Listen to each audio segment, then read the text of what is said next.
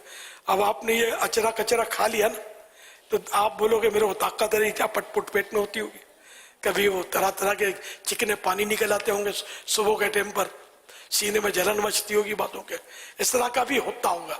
اور پھر یہ کہ پیٹ ڈسٹرب, پیٹ جاری, وومٹ, بخار, نزلہ, کھانسی, گلا, یہ عام طور پہ ان دنوں میں زیادہ ہوتے ہیں. کئی ایسے ہوں گے جو بھی اس وقت گھر میں بخار میں تپ رہے ہوں گے بیچارے, وہی کباب سموسے اب وہ اپنا انتقام لے رہے ہوں گے. یہ ایک میں اپنے طور پر کر رہا ہوں, حقیقت تو یہ قدر اللہ وما شاء فعل, اللہ نے جو چاہا وہی ہوا. لیکن ہمیں پرہیزی کا حکم ہے, حدیثوں میں پرہیزی کی مطلب روایتیں موجود ہیں. تو اگر رمضان سکون سے گزارنا ہے کباب سموسے کی طرف نہ دیکھیں. اور آپ کہیں گے آتے ہی رمضان میں سامنے, تو یہی تو بات ہے کہ بڑے موزی کو مارا نفس امارہ کو گھر مارا. اگر رمضان میں اپنے آپ کو غذاؤں میں کنٹرول کر لیں, رنگین شربت نہ پیئیں, یہ ٹیکنیکل شربت ہوتے ہیں, بڑا دل چاہتا ہے گرمی ہو تو, اور افطار کے وقت چاہے قسم بھی کھا لی ہو تو پھر پوچھیں کفارہ کیا ہے, آج تو میں نے شربت نہیں چھوڑنا یار. تو ایک یہ نہ پیئیں, ٹھنڈا پانی نہ پیئیں برف کا. آپ کی ایسی تو ایکسٹرا عبادتیں نا, روزہ سارا سال نہیں ہے, تراویح سارا سال نہیں ہے, تلاوتوں کا وہ ذوق سارا سال نہیں ہوتا. تو اس طرح ایکسٹرا عبادتیں دو تو کم ہیں, بائی آرڈر ہے روزہ اور تراویح. باقی ایکسٹرا عبادتیں تلاوتیں اور یہ ترغیب والی ہے, ایک شوق بڑھتا ہے اس کا. تو یہ جو کھانا پینا ہے نا الٹا سیدھا تیل و مسالے دار, یار یہ بڑی رکاوٹ بنتا ہوگا آپ لوگوں کے لیے بھی. تو یہ مطلب اگر نہ کھائے نا, اللہ آئندہ رمضان نصیب کرے تو ابھی سے یہ میرا ذہن بنا لے, اپنا ذہن بنا لے. یہ اللہ آپ کو مدینہ نصیب کرے, حج نصیب کرے, انہی چیزوں سے وہاں بھی پرہیزی کرے. آپ کا حج, آپ کا عمرہ, آپ کا طواف, بارگاہ رسالت کی حاضریاں, اگر آپ کے مزے کو مزہ نہ آ جائے تو مجھے بولنا کہ تم نے مشورہ غلط دیا تھا. رمضان کے یہ بھی ہے رمضان سے شعبان سے پریکٹس. تو شعبان میں ان کو سموسے غریبوں کو دے گا کون یار؟ یہ جیب سے کھانے والی برادری تھوڑی ہے.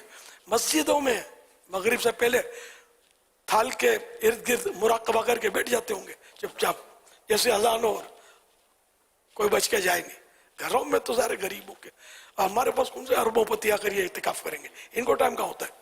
یہ غریب لوگ بیچارے درمیانے درجے کے ہی ہوتے ہیں. اعتکاف میں زیادہ تر ہمارے ہاں جو اندازہ ہے, سمجھ آتی ہے, شکل دیکھ کر بھی اندازہ ہو جاتا ہے یہ بیچارہ یار اس کے پاس پیسے کیسے. سموسہ بھی پتہ نہیں 100 روپے سے کم کا نہیں ہوگا آج کل, تو پتہ نہیں بھاؤ تو بہت مہنگا ہوتا ہوگا. تو یوں مطلب یہ کہ مسجد میں جائیں بھلے آپ اپنی کھجور جیب میں رکھ لیں, یا وہاں سے تھال میں بیٹھیں گے تو رہا نہیں جائے گا. پہلی صف آسانی سے مل جائے گی, ساری قوم کھاؤں کھاؤں کر کے وہ تھال کے گرد مراقبے میں ہوگی, اور آپ پہلی صف میں بیٹھ کر مراقبے میں چلے جائیں. غور کرنا, مراقبہ میں ایک طرف دھیان دے دینا کہ اب اذان ہوگی, نماز کا انتظار, کھجور نکالی. میں نے چوسنے کا مشورہ دیا تھا, کھانے کا نہیں دیا تھا. دانتوں میں پھنسے گی تو صاف کرنے جاؤ گے کہاں, تو چوس لیں, مٹھا سالک میں جائے گا کھجور سے. افطار کرنے کی سنت تو انشاءاللہ ادا ہو ہی جائے گی, کیونکہ مسجد میں ہے. اس لیے گھر میں بھلے آپ 2 کھجوریں کھا رہے ہیں, کوئی سی جگہ ہے جہاں مسجد نہیں ہے, اور پھر آپ دانت صاف کر کے بے شک نماز پڑھیں. تو یوں مطلب یہ کہ اگر آپ افطار کریں پھر پانی پیئیں ضرور کھجور پر, تاکہ مٹھاس چلا جائے. اور صرف پانی سے افطار کرنا تو یہ بھی حدیث میں ہے کہ پاک کرنے والا ہے پانی, نہ ہو تو پانی سے ہی کر لیں افطار. تو یوں اگر کریں گے تو آپ کا رمضان اچھا گزرے گا. حج میں اعلیٰ حضرت نے بھی مشورہ دیا ہے, حج کے دنوں میں پیٹ بھر کے مت کھاؤ, ٹھانس ٹھانس کے, کھانے کے دن بہت پڑے, تو یہ آسانی ہو جائے گی. ورنہ حاجی بھی بیچارے اتنے بیمار پڑتے ہیں, کندھوں میں اٹھا کے ہم نے دیکھا منظر, لوگ جا رہے ہوتے ہیں, نہ ایمبولینس ان کے, نہ کوئی گاڑی رکتی ہے, ان سے واپسی میں مناظر دیکھے میں نے میدان عرفات کے اور اس کے. تو اب اللہ بہتر جانے، تھکن بھی ہوتی ہے، آرام بھی نہیں ملتا، پھر غذا بھی بعض اوقات احتیاط نہیں کی جاتی. تو وہاں زیادہ تر بابا وہ جو ڈبے والی بوتلیں ہوتی ہیں نا اس کی جی ہاں، طرف جی. زیادہ دھیان چلا جاتا ہے نا، تو وہ ٹھنڈی بھی ہوتی ہیں اور اتنا وہ یہاں پریکٹس نہیں ہوتی اتنی وہ پینے کی. تو اس طرح جو کولڈ ڈرنکس وغیرہ جو ٹھنڈی ٹین پیک جو ہوتے ہیں نا اس کو بھی قوم کافی نوازتی ہے. اور چونکہ لنگر میں اور یوں بٹنے میں جوسز وغیرہ کافی ہوتے ہیں تو اس پر بھی زیادہ دھیان ہوتا ہے. تو چونکہ روٹین میں وہ ساری چیزیں ہوتی نہیں ہیں تو بس اوقات وہ پھر گلے کے لیے پرابلم کا باعث بنتی ہیں اور پھر یوں کھانسی و بخار کا سلسلہ ہونے کے اندیشے رہتے ہیں. میں پہلے جب حاضری سے مشرف ہوتا تھا تو اتنی توجہ نہیں ہوتی تھی، تو یہ ڈبے پیتا تھا میں بھی. یہ کولڈ ڈرنکس نام نہیں لے سکتے کسی کمپنی کا، کیس کر دیں گے تو کہاں جائیں گے؟ مدینے میں ان سے کیس کریں گے کہ یہ صحت کش چیزیں، یہ ڈرنکس جو نا صحت کش ہوتی ہیں، صحت کو تباہ کرتی ہیں. تو میں احتیاط نہیں کرتا تھا کھانے پینے میں، ڈبے بھی پیتا تھا. تو ہاسپٹل کے بھی چند بار مزے لٹے میں نے، بالکل بیڈ ریسٹ ہاسپٹل میں، ڈرپ چل رہی ہے تو انجیکشن لگ رہے ہیں تو پٹے رکھ رہے ہیں، بخار میں تپ رہا ہوں. گلے کی کئی سال میں کہوں تو شاید غلط نہ ہو، یا کہوں تو ہر سال جو اینٹی بائیوٹک کھانی پڑتی تھی اور سمجھ نہیں آتی تھی کہ ہوتا کیسے. آہستہ آہستہ اللہ کا کرم ہے کہ ذہن بن گیا تو اب کچھ نہیں ہوتا اس طرح کا الحمدللہ. نہ اب اینٹی بائیوٹک گلے کے لیے کھانی پڑتی ہے. ڈرنکس وغیرہ یہ جو ہوتی ہے کولا ڈرنکس اور کولڈ ڈرنکس اور یہ برسوں سے نہیں پی میں نے. نہ چلے یار اپنے کو، ایک الٹا پیسے دے کر یار ہم بیماریاں خریدتے ہیں. کیسے لوگ یار، خالی ایک منٹ کا مزہ ہے، یہاں تک اترا تو تباہی ہے، منہ میں جب تک لطف ہے. تو اس کو نہ لگا یار، پیسے بھی برباد ہوتے ہیں. یہی پیسے کوئی کار خیر میں خرچ ہو جائے، سمجھے، نیک کام میں خرچ ہو جائے، اپنے گھر میں کام آئیں گے، بچوں کو کام آئیں گے. تو بہرحال یہ کہ اگر یہ میرے تجربات سے آپ فائدہ اٹھائیں انشاءاللہ آپ کو آسانیاں رہیں گی. ورنہ یہ خون میں جمع ہوتی رہے ابھی کچھ نہیں ہوتا، تو یہ بعد میں ہو سکتا ہے کہ یہ پریشان کرے. اللہ کرے دل میں اتر جائے میری بات. اور ان سب سے بچنے کے لیے عبادت پر قوت حاصل کرنے کی نیت کرنی چاہیے کہ یہ ساری چیزیں جو نا اینٹی عبادت ایک طرح سے بن جاتی ہیں، عبادت میں رکاوٹ بن جاتی ہے. کباب سموسا وغیرہ، یہ سموسا ہے نا کھانے کا ایک طریقہ ہے، ٹیسٹی کم ہو جائے گا لیکن ایک طریقہ ہے. نقصان دہ اب بھی ہے لیکن بہت کم ہو جائے گا نقصان. ایک تو تلا ہوا سموسا، ڈیپ فرائڈ جس کو بولتے ہیں، یہ تو خطرناک ہوتا ہے، یہ بہت تیل چوستا ہے. یہ تیل میں جب یہ تیل کڑکڑاتا ہے نا اس میں فری ریڈیکلز نکلتی ہیں جو اتنی خطرناک ہوتی ہے کینسر تک لے جاتی ہیں. یہ جو محققین اس کی یہ بتاتے ہیں ماہرین. اچھا تو یہ تلی ہوئی چیز کبھی آ گئی کوئی ایک آدھ پیس کھا لیا الگ بات ہے، لیکن یہ کہ بچے تو اچھا ہے. اگر سموسا کھانا ہے توے پر تھوڑا سا آئل لگا لیں، تیل توے پر اس کو بھون لیں آپ، تو اندر تیل نہیں جائے گا، بہت کم جائے گا. اب اس کو کھائیں. بس سموسے سے ایک نفس کو تھوڑا جو دھکا مارنے والی بات ہے، وہ لطف نہیں آئے گا جو تلے ہوئے سموسے کا ہے. لیکن میں اس طرح کے سموسے کبھی دستیاب ہوتے ہیں، کوئی گھروں میں ہمارے دے دیتے ہیں، کبھی تو میں کھا لیتا ہوں. یہ تلے ہوئے کوئی ایک آدھ کھا لیا تو حتی الامکان بچنے کا ذہن ہے، لیکن کبھی انسان راہ نہیں جاتا، سامنے آتا ہے تو بچ کر نہیں جاتا. یہ بھی ہوتا ہے. کباب ہے، کباب بھی بہت چوستا ہے گھی تیل. آپ یوں کرو گے نا سموسے کو کباب کو تو یہ دھڑا دھڑ یہ تیل گرنا شروع ہوتا ہے، یہ سارا پیٹ میں جا رہا ہوتا ہے اور تباہی مچاتا ہے. اچھا یہ ہماری چیزیں جو ہم نے یہ بالکل یہ چاول اور یہ جو اچھی اچھی روٹی اور یہ کھائی ہے نا، ان سب کو یہ کیا کرتا ہے پتہ ہے؟ یہ تیل، یہ جو کڑکڑایا ہوا تیل کباب سموسے پکوڑے وغیرہ کے ذریعے جو گیا، یہ اندر جا کر ان چاولوں کو، روٹی کے ٹکڑوں کو، بوٹیوں کو، یہ جو بھی اندر گیا اس کو کوٹنگ کرتا ہے، اس کو لپٹ جاتا ہے یہ تیل سارا. اور لعاب جو ہضم ہے، یہ ہضم رطوبتیں جو پیٹ میں اللہ نے رکھی ہیں ہماری ہضمے کے لیے، وہ ان کو ان تک پہنچنے نہیں دے گا، یہ تیل پہنچنے نہیں دیتا ہے نا. سموسے کیسے نامعصوم لگتے ہیں، معصوم تو نبی اور فرشتے ہیں، میں نامعصوم بولتا ہوں، نامعصوم بچے جسے بولتے ہیں. تو خیر بچے کو معصوم بول دیا تو ان معنوں میں نہیں ہے جو نبی کے تعلق سے بولتے ہیں، لیکن یہ لفظ معصوم بچہ بھی میں بولنے سے بچتا ہوں. تو نامعصوم نہ ہونا. تو یہ لگتے سموسے نامعصوم ہے، اس میں کیا ہے؟ کچھ نہیں ہوتا یار. تو یہ ڈاکٹر کی کوئی دعا قبول ہوئی لگتا ہے کہ میرے پاس آئے گا یہ.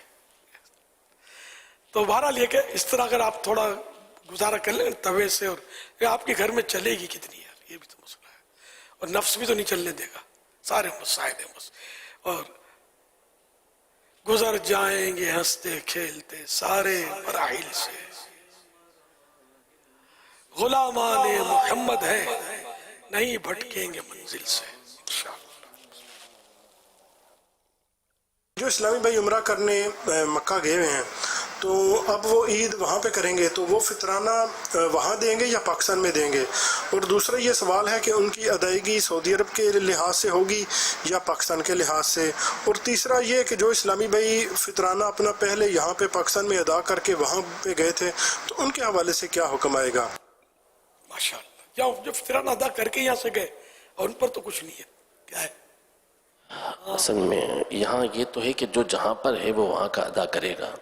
جیسا کہ انہوں نے پوچھا کہ جو رہتا بھلے پاکستان میں لیکن عید کے ایام میں مثال کے طور پہ وہاں پر ہے جی، تو اس کو وہیں کا ادا کرنا ہے. اب یہ تھوڑا سا اس میں گفتگو ہے، کلام ہے کہ یہ اگر یہاں ادا کر چکا ہے تو اب عید کے دن کیا کرے گا. تو ایک تو ہے کہ اگر تو کوئی باقاعدہ گندم سے ادا کرتا یا کھجورے باقاعدہ دے دیتا تو اس کا فطرہ ادا ہو گیا. اب کوئی رقم کی یہاں پہ گفتگو نہیں ہے تو لہذا وہ تو ہو گیا. لیکن عمومی طور پہ ظاہر ہے کہ ہمارے یہاں یہ گندم کوئی نہیں دیتا، کھجورے وغیرہ کوئی نہیں دیتا، رقم ہی دیتا ہے.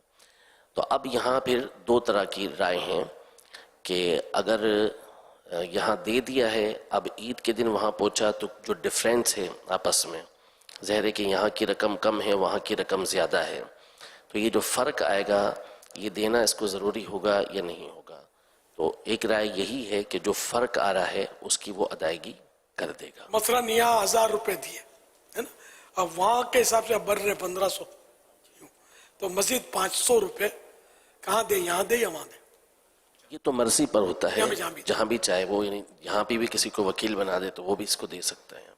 اچھا، اب جو وہاں پر ہی ہے اور اس نے عید پائی وہاں پر، تو صبح صادق کو عید کے دن صبح صادق کے وقت جو صاحب نصاب ہوتا ہے شرائط پائے جانے کی صورت میں، اس پر اب یہ صدقہ فطر واجب ہوتا ہے. پہلے ایڈوانس میں دے سکتے تھے، نہیں دیا تو اب تو واجب ہو اس پر. اچھا، اب اس میں یہ کہ مسافر ہے تب بھی واجب ہے نا، تو صدقہ فطر مسافر پر بھی واجب ہوتا ہے، قربانی مسافر پر واجب نہیں ہوتی. یہ زکوٰۃ فطر واجب ہوتے ہیں، صحیح ہے. تو یوں مطلب یہ کہ یہ اب وہاں کے حساب سے دے گا، پاکستان کے حساب سے یا جہاں بھی اپنے ملک کے حساب سے نہیں دے گا. جہاں اس نے عید پائی وہاں کے حساب سے اس کو صدقہ فطر دینا ہے. دے دنیا میں کہیں بھی، سپوز کرو کہ وہاں کے 100 ریال بنتے، سپوز کرو، تو اب 100 ریال چاہے وہاں وہیں دے دے، چاہے آپ اپنے ملک میں بھیج دے یا آ کر دے دے یا کسی کو فون کر دے کہ 100 ریال تم دے دو فطرے کے میری طرف سے، میں آ کے پیمنٹ کر دوں گا وغیرہ، کوئی بھی صورت ہو. تو یہ وہاں کے حساب سے ہوگا. سوال یہ بھی تھا، یعنی پاکستانی جو کرنسی ہے یا جس ملک کے اندر جو کرنسی ہے وہ بھی دے سکتا ہے. یعنی جیسے آپ نے ریال کی مثال دی نا، تو اگر جیسے پاکستان میں دینا چاہتا ہے، اب یہاں ریال نہیں ہے لیکن ریال کنورٹ ہوتے ہیں پاکستانی کرنسی میں، مثلا 7,500 یا 8,000 جو بھی کرنسی پاکستان کی اس میں بنتی ہے 100 ریال کی. یہ 100 ریال مثال ہے، 100 ریال تو نہیں بنے، کم ہی بنیں گے. صلو علی الحبیب صلی اللہ علیہ محمد.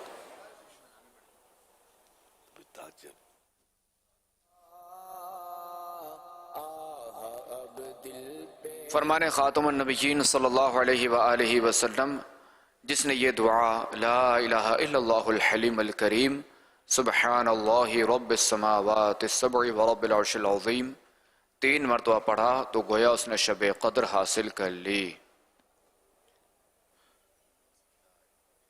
لا الہ الا اللہ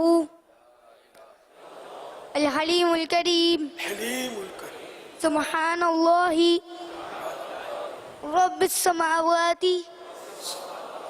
السبع رب العرش العظیم رب العرش العظیم سبحان اللہ لا الہ الا اللہ الحلیم الکریم الحلیم سبحان اللہ سبحان اللہ